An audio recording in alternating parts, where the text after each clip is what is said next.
What's going on, guys? Welcome back to another video on the Cyber Healer channel. And in today's video, we're going to be going over some tips for noobs. So here are my top 5 tips for noobs. Before this video starts, make sure you like and subscribe and keep up to date with everything on this channel.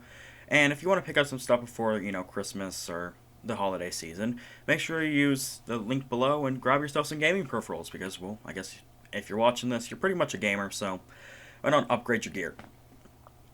And coming in at number 1, well, no particular order, but we'll say number 1, is find a main for attack and defense. If you're a noob, you kind of want to pick an operator that you are going to learn to play and you'll teach you the basics of the game, Siege. So, I'll link a card up in the right hand corner up here for you new players and how it made the operator video there. But you kind of want to learn the game on attack and defense, and if you're picking an operator like that, it's going to teach you this way and that way to do it, and that might be really helpful to you. But maybe you like playing multiple operators, and that's good too, but if you're just starting out and you're like level 5, pick 2 operators from there, kind of just play those only 2, because most of the time you're going to play for the top rack or maybe the second rack of operators because that's all you have unlocked. And with that, let's move on to number 2. Number 2 is going to be playing the site. And you're going to want to play the site kind of to just understand how to set up a site. So play an operator that will work well on a site or something like that, that it will kind of allow you to learn how the site is played. So where to reinforce, where to make rotate holes, where to set up, where to hide, how to, hold the bomb or diffuser, where you need to be, stuff like that. Positioning is key. And speaking of positioning, our number 3 is actually learning positioning. You should really kind of know where to hold the angle. So if a dude's coming up the stairs, what angle to hold. So I know that this wall's here and he can't shoot through that. You hold that angle so it's safer rather than the wall he can shoot through. Or I know I can throw this here and get the kill, so you do that without exposing yourself. It's all about outplaying the enemy. And as a new player, you really need to learn how to do that because half of this game is just kind of learning how to correctly play it and use your brain to overcome the obstacles. And number 4, we're going to talk to your teammates. We're going to go for talk to your teammates. And what I mean by that is voice comms, call-outs, letting the teammates know where the enemy is.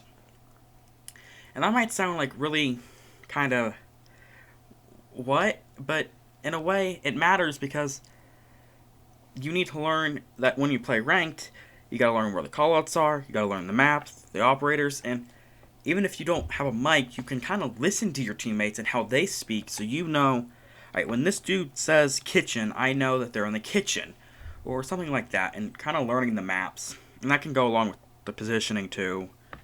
You just kind of want to learn those maps. And your teammates will kind of help you learn those maps, and that's why talking to your teammates can be really crucial, in my opinion. Kind of just like learn the ops and listen how your teammates will call out an enemy or how low they are or anything like that can really help you learn the rest of the game without having to really do much. And that's why I think talking to teammates can be really good. And last, it can be really frustrating when you're starting a new game and you're getting crapped on all the time.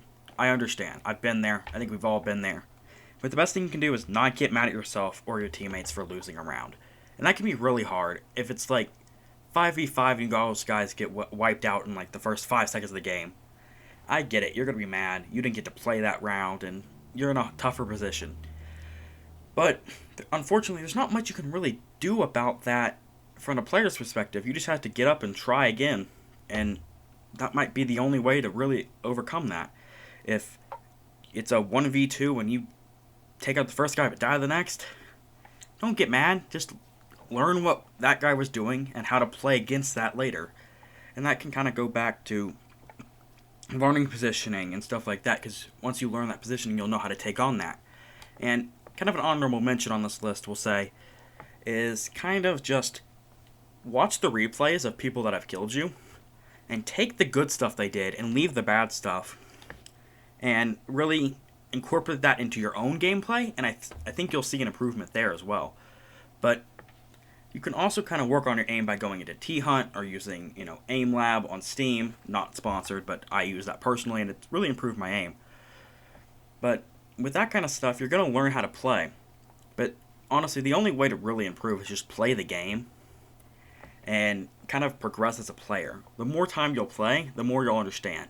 Because I still find myself, after hours and hours of play, learning new things and different angles. I mean, today I got people going from above and with a glass and a smoke and these different ways that I didn't even know was possible, but now I do, and now I know how to do it. And just kind of learning everything as I go along. And with that, guys, that's my video for today. If you want to see more of this, like and subscribe, and if you think there's a tip that could help a new player that I didn't cover on here, write it down in the comments and let's share our knowledge with the rest of the people in this game, because if we want it to grow, we kind of have to be kind of all in the same boat. So, until next time, guys,